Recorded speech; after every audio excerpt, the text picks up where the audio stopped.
மனக்கசப்பையும் குற்ற உணர்வையும் சுய அன்பாக மாற்றுவது எப்படி என்று உங்களுக்கு தெரியுமா? மனக்கசப்பு என்பது ஏமாற்றம், கோபம் மற்றும் கசப்பு ஆகியவற்றின் சிக்கலான உணர்ச்சி பூர்வமான கலவையாகும். இது பெரும்பாலும் அநீதி அல்லது நியாயமற்ற நடத்தை காரணமாக தூண்டப்படுகிறது. இதற்கு நேர்மாறாக, குற்ற உணர்வு என்பது நாம் தவறாக நடந்து கொண்டோம் அல்லது நமது சொந்த தரநிலைகளுக்கு ஏற்ப வாழத் தவறிவிட்டோம் என்று நம்பும்போது நாம் அனுபவிக்கும் ஒரு தார்மீக உணர்ச்சியாகும். இரண்டு உணர்ச்சிகளும் நம் மனதிலும் உடலிலும் அதிக சுமையை ஏற்படுத்தும். மனக்கசப்பு விரோதம், உணர்ச்சித் தடைகள், நாள்பட்ட மன அழுத்தம், பலவீனமான நோய் எதிர்ப்பு சக்தி அல்லது முதுகுவலி போன்ற உடல் பிரச்சினைகளுக்கு கூட வழிவகுக்கும்.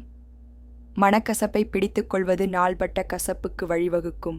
இது உடல் ரீதியாக வெளிப்படும் கடுமையான நோய்களுக்கு பங்களிக்கும். குற்ற உணர்வு தீர்க்கப்படாத போது பதட்டம், மனச்சோர்வு அல்லது வெறித்தனமான சுய விமர்சனமாக மாறக்கூடும், மேலும் சுயநாச வேலை செய்யும் நடத்தைக்கு வழிவகுக்கும். குற்ற உணர்வு தனிநபர்களை கடந்த காலத்தில் சிக்கிக்கொள்ள வைக்கிறது, நிகழ்காலத்தில் மகிழ்ச்சியையும் சுதந்திரத்தையும் அனுபவிப்பதை தடுக்கிறது. குற்ற உணர்வு என்பது வீணான உணர்ச்சி.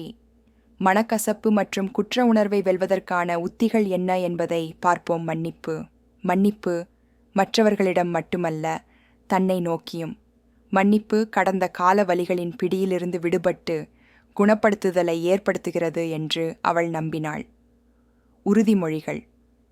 எதிர்மறை சிந்தனை முறைகளை மீண்டும் நிரல் செய்ய நேர்மறையான உறுதிமொழிகளை பயன்படுத்துங்கள். நேர்மறையான நம்பிக்கைகளை தொடர்ந்து உறுதிப்படுத்துவதன் மூலம் தனிநபர்கள் தங்கள் மனநிலையை மாற்றி குற்ற உணர்வு மற்றும் மனக்கசப்பு உணர்வுகளை விடுவிக்க முடியும். உதாரணமாக, நான் எல்லா வெறுப்பையும் விட்டுவிட்டு அனைவரையும் மன்னிக்க தயாராக இருக்கிறேன். மேலே உள்ள வாக்கியத்தை 3 முறை சொல்லுங்கள். நிகழ்காலத்தில் வாழ்வது. நிகழ்காலத்தின் சக்தியை வலியுறுத்துதல். கடந்த கால குறைகளை விட்டுவிட்டு நிகழ்காலத்தில் கவனம் செலுத்துதல். நிகழ்காலத்தில்தான் உண்மையான மாற்றமும் குணப்படுத்துதலும் நிகழ்கின்றன. சுய அன்பு மற்றும் ஏற்றுக்கொள்ளல்.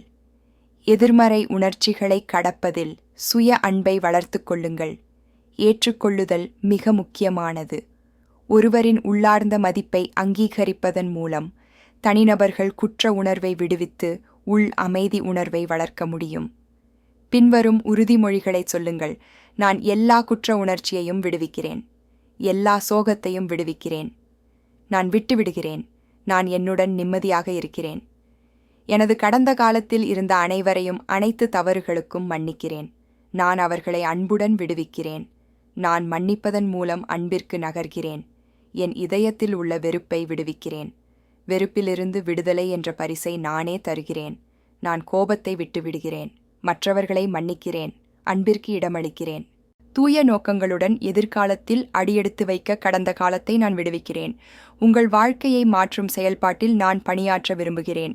மேலும் இதுபோன்ற வீடியோக்களை பெற எனது சேனலை சப்ஸ்கிரைப் செய்யவும். கடவுள் உங்களுக்கு என்றென்றும் மகிழ்ச்சியையும் ஆரோக்கியத்தையும் வழங்கட்டும்.